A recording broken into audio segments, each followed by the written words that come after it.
Amaka and Kendallum's world changed the August her father, Chief Arins, remarried. Their compound and independence layout, Enugu, once echoed with her late mother's songs, now it bristled with the sharp perfumes of the new wife, Madame Obianuju. Obianuju arrived with her own daughter, Chioma, tall, confident, and quick to note that Amaka's skin glowed like fresh abacha. Compliment or warning, Amaka wasn't sure. Chief Arins traveled often, supervising coal mining contracts in Saka. In his absence, Obianuju assigned Amaka the chores of 3 housekeepers. Chioma posed before mirrors, practicing smiles for Instagram. Yet each night Amaka knelt at her late mother's Bible, whispering, "Nne, help me keep my heart soft." Saturday dawned bright. Obianuju sent Amaka to Ogbeat Main Market with a list long as Ariaria cloth, Uziza leaves, smoked fish, 5 yards of ankara. The heat shimmered off corrugated roofs. By the pepper stalls, Amaka collided with a young doctor, Chidi Okoro, home from Lagos University teaching hospital for his cousin's wedding. Scotch bonnet peppers scattered, releasing a fiery scent. Chidi apologized, helped gather produce, and insisted on paying. They spoke of Enugu's new literary festival and the health clinic Chidi hoped to build in nearby Ogbani. Amaka's laughter made him linger. Chioma watched from a cosmetics kiosk, cheeks warming, not from sun but envy. Back home, Chioma slipped into the parlor where her mother lounged beneath the split-unit AC. "Dr. Chidi likes Amaka," she hissed. Obianuju's brows arched like cathedrals. A wealthy in-law would increase their standing in Governor Afani's circle. But only if Chioma wore Chidi's ring. Obianuju's plan unfurled, dim Amaka's shine. She reduced Amaka's food portions, citing economy, assigned overnight vigil for an ailing goat, and forbade her from attending community meetings. Yet Amaka's smile persisted, stoked by secret visits from Chidi, who brought textbooks for the clinic project and for her own dream of studying nursing at UNEC. News spread, Governor Afani would host a charity gala at Nike Lake Resort. Chidi received an invitation and asked Amaka to accompany him. Obianuju intercepted the message, hiding it beneath swatches of lace. She told Amaka the governor required household donations. Amaka must sew 10 tablecloths by Friday. Meanwhile Chioma visited a designer in Independence layout, choosing a gold mermaid gown. Friday night arrived. Amaka, exhausted but determined, finished the last seam as fireworks bloomed over the lake. She realized the deception too late. Tears blurred the stitches. In the distance, Chioma twirled beside Chidi, who maintained polite distance, unsettled by her sudden appearance. Chidi sought Amaka the next morning, finding her at St. Mary's Clinic volunteering. Shadows rimmed her eyes, but her voice welcomed patience with calm.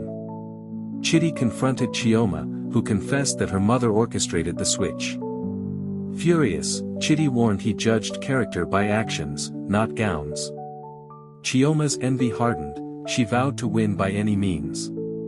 That night Obianuju accused Amaka of witchcraft. How else could a mere stepdaughter charm a doctor? She smashed Amaka's late mother's framed photo. Amaka gathered the shards, blood speckling her palms, yet still whispered, "May God soften their hearts." Weeks later Obianuju fell ill, malaria complicated by dehydration. Chioma panicked as private nurses demanded fees. Chief Arins was in Abuja negotiating contracts. The household savings lay in Chioma's new wardrobe. Amaka brewed neem leaf tea and flagged a tricycle to St. Mary's. She and Chidi worked through the night. Chidi dripped 4 fluids while Amaka cooled the fevered brow. Obianuju, half-conscious, heard Amaka's prayer, "Let your mercy speak for us all." Dawn found her fever broken. Gratitude warred with pride in her eyes. Obianuju recovered but Chioma's jealousy only deepened. She spread rumors that Amaka used love charms. At a hair salon in New Haven, gossip fluttered like extensions, beauty and jazz. Word reached Chidi's influential aunt, Justice Okwudili. The judge summoned Amaka for questioning. Facing the magistrate's stern gaze, Amaka recounted every event calmly. Her sincerity, like light, cracked the rumor mirror. Justice Okwudili dismissed the slander and advised Chioma to pursue integrity before lipstick shades. Chidi proposed beside Milliken Hill, the evening breeze scented with pine. He placed a simple gold ring on Amaka's finger, promising to walk life's steep roads together. When Chief Arins returned, he wept with joy, recalling Amaka's mother's wish for her daughter's happiness. He blessed the union, ignoring Obianuju's limp objections. Preparations began for the Igba Nkwo in Amaka's maternal village, Idobala.